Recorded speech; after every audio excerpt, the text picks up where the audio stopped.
काँग्रेसचे राज्यसभेचे माजी खासदार हुसेन दलवाई माझ्यासोबत आहेत। ते दिल्लीमध्ये आलेले आहेत, काँग्रेसच्या वरिष्ठ नेत्यांच्या भेटी घेणार आहेत।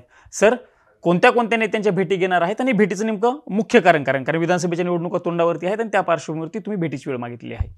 असं आहे, खरगेजी आमचे अध्यक्ष आहेत आणि या सगळ्या ज्या प्रश्नांच्या संबंधामध्ये अतिशय चांगल्या रीतीने सहानुभूतीने पाहणारे आहेत। राहुलजींनी तर वातावरणच केलेलं आहे, सर्वसामान्य माणसामध्ये एक विश्वास निर्माण करण्याचं काम आणि लोकशाही प्रक्रियेमध्ये त्यांना ओढण्याचं काम हे राहुलजींच्या यात्रेमधून झालं आहे। मुसलमानांचा जो आता आत्मविश्वास वाढलेला आहे त्याला राहुलजींनी जी यात्रा केली ते मोठ्या प्रमाणात कारण आहे। मधल्या काळात मुसलमान फार कोशात गेलेला होता, यात काय होणार नाही असं वाटत होतं आणि विशेषतः BJP आल्यानंतर रोज मुसलमानांच्या विरोधी प्रधानमंत्र्यांसकट सगळे जे काय चाललेलं आहे आणि त्याच्यातून मुसलमानांना असं वाटलं की आपल्याला या देशात भवितव्य नाही, पण त्यांचा विश्वास वाढवण्याचं काम आणि नाही या देशामध्ये आपले हक्क आहेत, आपल्याला भवितव्य आहे हे जे त्यांना वाटतं ते त्या यात्रेमधून वाटायला लागलेलं आहे। आणि माझं असं म्हणणं आहे की या आत्ताच्या इलेक्शनमध्ये 1980ला सोनियाजी आपल्या इंदिराजी जेव्हा सत्तेवर आल्या तेव्हा मुसलमानांचं प्रतिनिधित्व लोकसभेतलं चांगले होतं, म्हणजे 49 लोक निवडून आलेले होते। आत्ताच्या घडीला ते 24वर आलेलं आहे, म्हणजे इतकं कमी हे प्रतिनिधित्व आहे, म्हणजे मुसलमानांना ह्या राजकारणात राहायचं की नाही असं वातावरण निर्माण झालेलं आहे।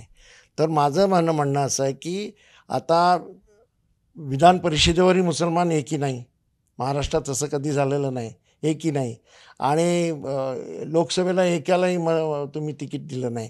तर अशा स्थितीमध्ये किमान आता जी निवडणूक होणार आहे त्या निवडणुकीमध्ये आमचं असं म्हणणं आहे, आम्ही कॅटेगरीज केलेल्या आहेत ABCD, त्या कॅटेगरीजमध्ये कुणाला किती देतात, त्या कॅटेगरीज किती देऊ शकतात याचीही केलेली आहे।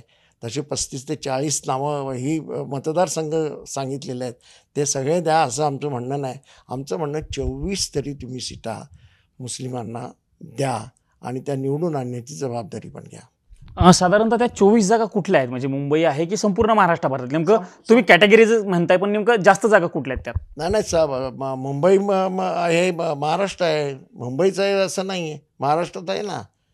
मालेगाव कुठं आहे? महाराष्ट्रात येतं ना। धुळे कुठे आहे? धुळ्याची सीट द्या असं मी किती दिवस सांगतो आहे, महाराष्ट्रात आहे। औरंगाबाद आहे, नांदेड आहे, नांदेडमध्ये 2 सीटा आहेत, एक तरी द्या त्यातली।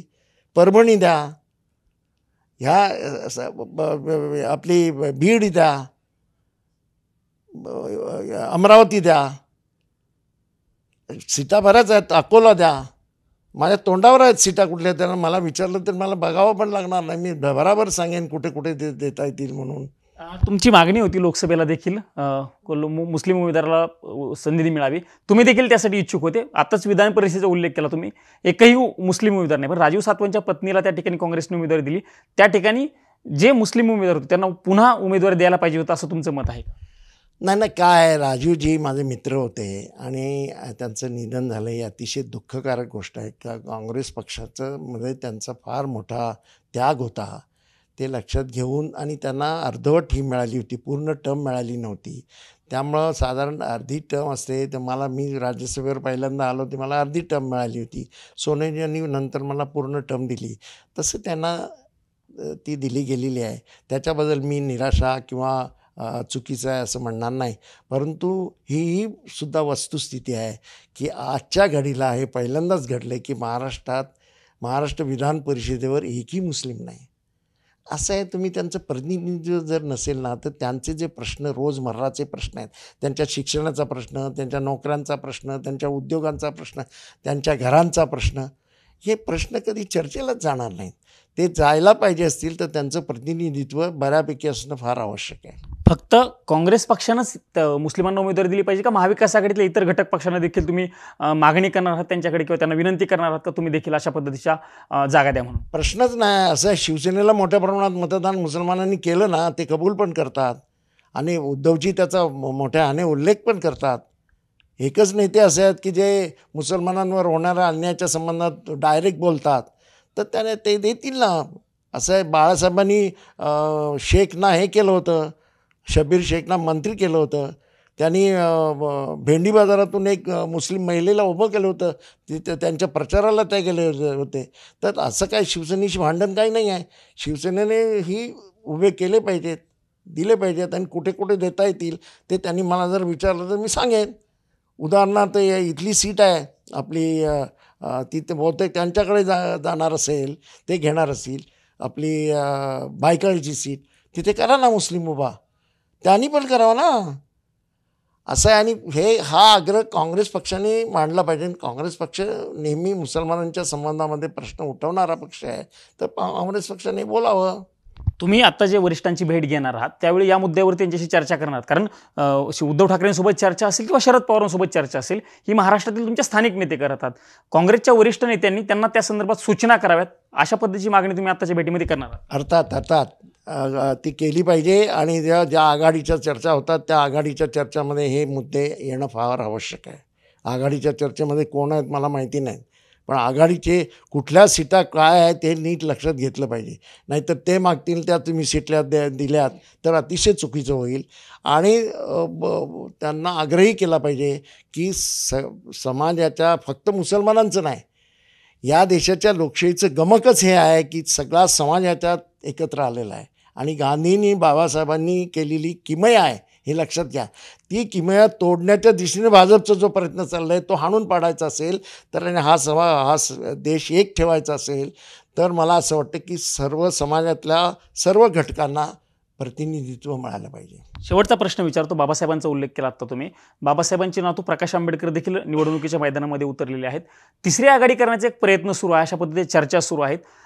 MIM असेल, वंचित बहुजन आघाडी असेल किंवा इतर आणखी छोटे छोटे पक्ष आहेत, यांना एकत्र घेऊन तिसरी आघाडी होऊ शकते का? कारण ज्या पद्धतीने आता सांगितलं गेलं की मुस्लिमांनी लोकसभेला तुम्हाला मतदान केलं, पण जर विधानसभेला प्रतिनिधित्व दिलं नाही तर हा सगळा मतदार त्यांच्याकडे वळू शकेल का? आणि या सगळ्या तिसऱ्या आघाडीकडे तुम्ही नेमकं कसं बघता? कारण ती चर्चा सुरू झालेली आहे. असं ही तिसरी आघाडी वगैरे ते काय खरं नाही. यावेळेला लोकांनी दाखवून दिलेलं आहे आत्ताची लढाई ही कुणाबरोबर आहे. काय ज्यांनी बाबासाहेबांनी निर्माण केलेल्या घटनेला जे आव्हान देतात, त्या घटना तोडू इच्छितात, break the constitution within the constitution हे ज्यांचं तंत्र ठरलेलं आहे, त्यांची ती लढाई मोठी आहे हे लक्षात घेतलं पाहिजे. ह्याच्या लोकसभेच्या इलेक्शनच्या वेळेला सुद्धा अतिशय चांगल्या रीतीनं वंचितच्या बरोबर चर्चा चाललेली असताना ते त्याच्यामध्ये का नाही आले मला माहिती नाही. तर ती तिसरी आघाडी त्यांनी करू नये, याबरोबरच राहावं. आणि मुख्य म्हणजे तिसरी आघाडी झाली तरी लोक यावेळेला त्यांच्याबरोबर राहतील असं मला वाटत नाही, कारण लोकसभेच्या इलेक्शनमध्ये त्यांनी दाखवून दिलेलं आहे. म्हणजे वंचितनं महाविकास आघाडीसोबत यावं असं तुम्ही प्रस्ताव देता त्यांना?